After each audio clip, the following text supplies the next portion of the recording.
নিজেকে সামলে নেবে। 6 মাস হয়ে গেছে বাবা, আর কত সময়? ওর কষ্টটা আমি বুঝি, কিন্তু জীবনকে এইভাবে থামিয়ে রাখাও তো যায় না। কারোর সাথে দেখাও করে না দাদা, শুধু কলেজ থেকে ঘর আর ঘর থেকে কলেজ। বুঝেও বলছিল ওর সাথে ঠিকমতো কথাও বলে না আর দাদা, নিজেকে ঘরে বন্দি করে রেখেছে ব্যাস।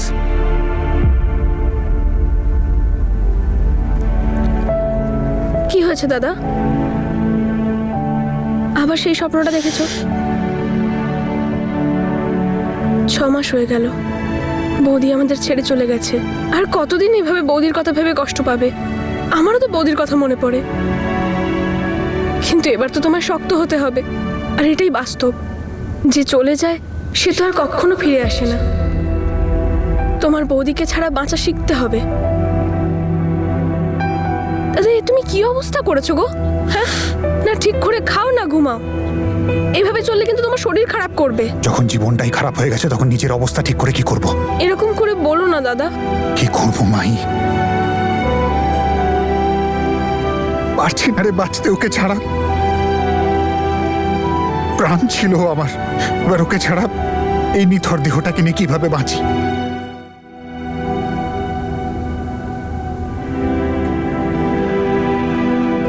যদি আমায় তনুকে ভুলে গিয়ে জীবনে মুভ অন করতে হয়, তাহলে আমার জীবনকেও বিদায় জানাতে হবে। কারণ তনু আমার ভিতরে রয়েছে, আমার মন, মস্তিষ্ক, আমার নিঃশ্বাসে মিশে রয়েছে। মাহি, আমি নিজেকে তো ভুলে যেতে পারি, কিন্তু তনুকে কোনোদিনও ভুলতে পারবো না। জানি না আমার ছেলেটার কপালে কি যে লেখা আছে। এমন ভাগ্য, ওর চোখের জল যেন শুকোতেই চায় না। তনু চলে গেল, কিন্তু ও এটা মানতেই চাইছে না। আর ঘরে ওর ছবি আটকে বসে আছে, কাউকে সরাতেও দিচ্ছে না, যেন ওকে ভুলতেই চায় না।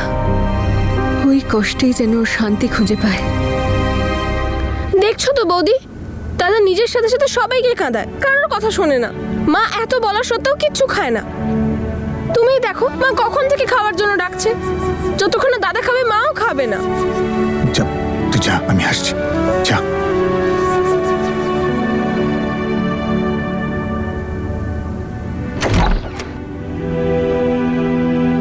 জেঠিমা, এসব কি করছো? দাও তো এই জামা কাপড়গুলোকে এই ঘরেই থাকতে দাও।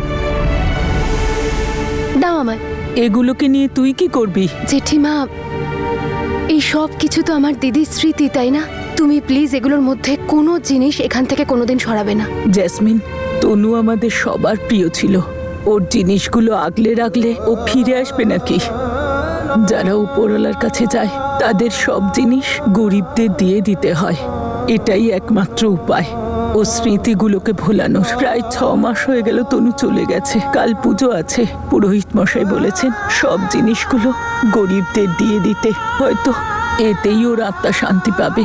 জেঠিমা, অনেক হয়েছে। হ্যাঁ, আমি বলেছি না 6 মাস হোক বা 6 বছর, তরুর প্রত্যেকটা জিনিস, ওর জুতো, ওর জামা কাপড়, ওর বই, ওর অ্যাক্সেসরিজ সব এখানে থাকবে, ঠিক যেমন ও থাকলে এখানে থাকতো। কেউ এই ঘরের কোনো জিনিসে হাত দেবে না, না হলে আমার থেকে খারাপ আর কেউ হবে না, আমি বলে দিলাম জেঠিমা। আর হ্যাঁ, আর আজ সব কিছু তনুর পছন্দের বানানো হবে। সেটা তো বানানো হবেই। আরে এরকম করে বললে চলবে না, যাও গিয়ে চেক করো সবকিছু তনুর পছন্দের মতো হচ্ছে কি না। যাও যাও যাও না।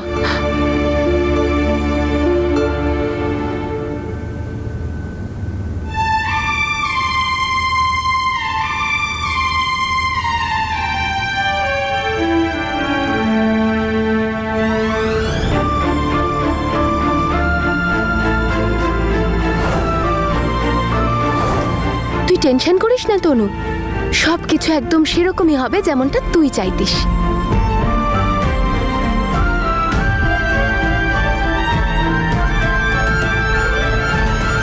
ইলেকশনের রেজাল্ট যে কোনোদিন বেরোতে পারে বাবা। বীর কোথায়? মা, একটু আসছি আমি। কোথায় যাচ্ছিস বাবা? জল খাবার তো খেয়ে নে। আচ্ছা, 1 কাপ চা দিয়ে দাও। মাহি, যা বীরের জন্য চা নিয়ে আয়। দাদা, তোমাদের মনে আছে তো যে কালকে যেতে হবে। কোথায় দাদা? মাই, তুই কি করে ভুলে গেলি? কাল তনুর বাড়ি যেতে হবে।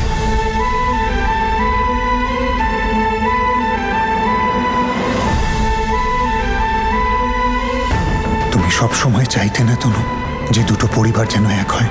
আমি করব ওদের একসাথে। দুটো পরিবারের মাঝের দূরত্ব আমি মেটাবো। তোমার স্বপ্ন আমি পূর্ণ করব।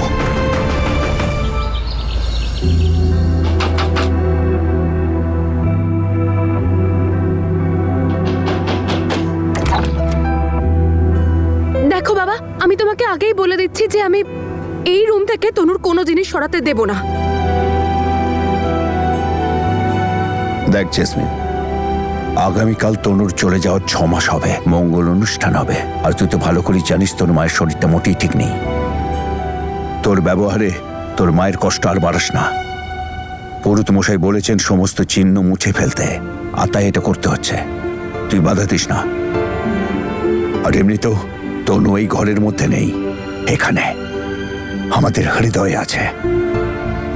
যে যেতে চায় তাকে মোহতে আটকে রাখলে তার আত্মার মোটেই মুক্তি লাভ হয় না। আর আমার মেয়েটা সবসময় সবাইকে খুশিতে রাখত। আজ ওকে বেঁধে রেখে আমরা ওর আত্মাকে কষ্ট দিতে চাই না। আমার পক্ষে এটা মোটেই সহজ নয়, কিন্তু আমি জানি যে যদি ও আমাদের কষ্টে দেখে তাহলে ওর আত্মাও শান্তি পাবে না। সেই জন্যে তনুর আনন্দের জন্য আমাদের এগিয়ে যেতে হবে রে মা। আমাদের ওখানে তনুর জন্য যেতে হবে। কাল পুজো আছে ওর জন্য।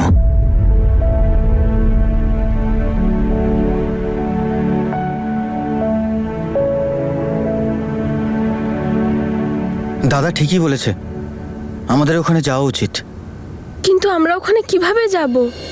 তুমি তো জানো এই দুটো ফ্যামিলির মধ্যে কিচ্ছু ঠিক নেই। আমাদের ওখানে যাওয়াটা ওরা পছন্দ করবে মাই, না। আমাদের সবার ব্যাপারে নয়, তনুর ব্যাপারে ভাবতে হবে। তনু সবসময় সবার খুশির কথা চিন্তা করেছে, তাই আমাদেরও সমস্ত রাগ অভিমান ভুলে তনুর জন্য হওয়া পুজোতে যাওয়া উচিত।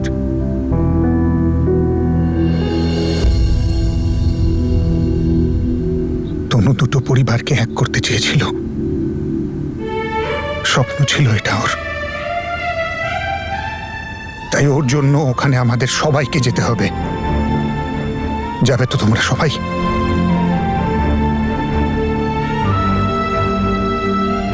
ঠাম্মা, তোমার যখন শরীর খারাপ ছিল তখন তনু তোমার জন্য এই বাড়িতে থাকতে এসে গেছিল। তখন আমাদের মধ্যে কোনো কিচ্ছু ভালো ছিল না। আর বাবা, ওর জন্যই তো তুমি আবার টিকিট ফেরত পেয়েছিলে না? তুমি তো ওকে নিজের মেয়ের মতো মানো। এত তাড়াতাড়ি ভুলে গেলে তুমি ওকে? কাল যদি আমার কিছু হয়ে যায় তাহলে তোমরা আমাকেও ভুলে যাবে বলো? বীর, সকাল সকাল এই কথাগুলো বলাটা কি খুব জরুরি? তুই কি আমাদের কথা একটুও ভাবিস না? যখন ও বেঁচে ছিল তখন ওকে শান্তিতে বাঁচতে দিসনি। আজ মৃত্যুর পর অন্তত ওকে ছেড়ে দে, যেতে দে। উপরওয়ালা ওকে মুক্তি দিয়েছেন। এই পৃথিবীর মিথ্যে মোহ কষ্ট থেকে মুক্ত করে দে, যেমনটা আমি করেছি। তুই কি ভাবিস তনু চলে যাওয়ায় আমরা দুঃখ পাইনি? সব সময় কষ্ট হয়, প্রতি মুহূর্তে ওর কথা মনে পড়ে। বেঁচে থাকতে ওকে কোনোদিন শান্তি দিইনি। আর আমি চাই না যে এমন একটা দিনে ওর বাড়িতে গিয়ে কোনো ঝামেলা হোক। ও সবসময় আমাদের হৃদয়ে ছিল আর থাকবেও। ওর বাড়িতে গিয়ে ওর প্রতি ভালোবাসা দেখানোর কোনো মানেই হয় না। এই ঝগড়াটা কি আমরা চিরকালের জন্য শেষ করতে পারি না? এইভাবে আমরা ওকে একটু শান্তি দিতে পারি না? মা, তুমি তো বলো আমাকে যে লাইফে মুভ অন করতে, তাহলে আমি মুভ অন করতে চাইছি। আর এর শুরুটা আমি দুটো পরিবারকে এক করে করতে চাইছি। তুই কেন বুঝতে পারছিস না বাবা? ও তনু আর আমি কোনোদিনও এক হতে পারলাম না, কিন্তু যদি এই দুটো পরিবার এক হয়ে যায় তাহলে তনুর আত্মা শান্তি পাবে।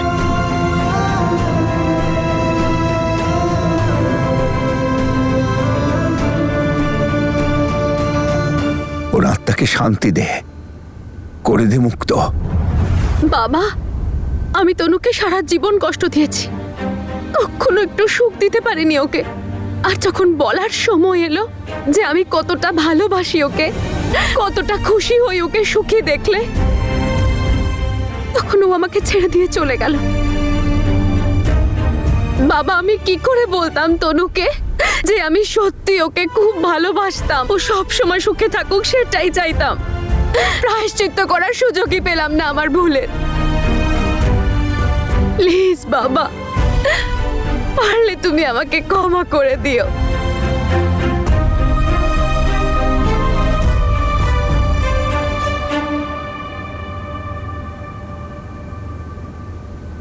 তুই অনেক দেরি করে ফেলেছিস রে মা, এখন আর কিচ্ছু সম্ভব নয়। যা গিয়ে মাকে সাহায্য কর, কালকের মঙ্গল অনুষ্ঠানের প্রস্তুতি নে। আর আমি এটা মোটেই চাই না তনুকে মুক্তি দিতে কেউ কাঁদে। তনু নিজেও এমনটা চাইতো না। অনেক বড় বড় কাজও হাসতে হাসতে উদ্ধার করেছে। ও তো আমাদের কাছেও এটাই চাই যে আমরা সবাই এগিয়ে যাই। ইলেকশনের কাজটাও সেই কারণে পূর্ণ করেছি, যাতে তনুর আত্মা মোটেও কষ্ট না পায়। কখনো ও যেন এটা না মনে করে আমি ভেঙে পড়েছি। ও সবসময় আমাকে পাহাড়ের মতো খাড়া দেখতে চাইতো। তাই আমি কেঁদে চোখ দিয়ে জল ঝরিয়ে ওর এই চাওয়াটাকে আমি অপমান করতে চাই না। আমরা কেউ ওকে কাঁদতে কাঁদতে ভাববো না।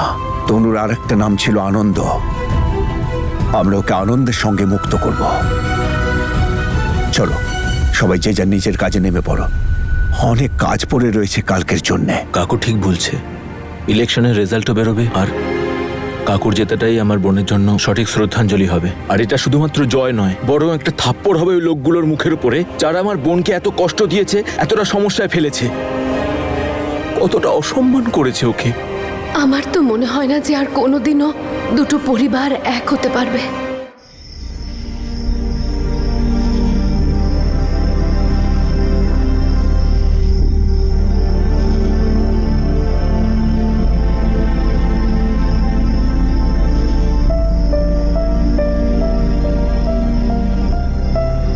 তারা গাছটাকে তোমার মনে আছে বাবা, শুকিয়ে গিয়েছিল আর তুমি এটাকে তুলে ফেলে দিতে চাইছিলে, কিন্তু তনুর বলাতে তুমি চারাটাকে রোজ জল দেওয়া শুরু করলে। আর আজকে দেখো কতগুলো ফুল ফুটেছে এর মধ্যে। একদম শুকিয়ে গেছে। আমি কালই এটা উপড়ে ফেলছি, যখন মরেই গেছে। না আঙ্কেল, যে গাছের শিকড় এখনো ঠিক আছে সেটা একেবারে শেষ হতে পারে না। আপনি দেখবেন ঠিকমতো যদি জল হাওয়া পায় আর একটু ভালোবাসা আর যত্ন পায় না, তাহলে একদম আগের মতো হয়ে যাবে।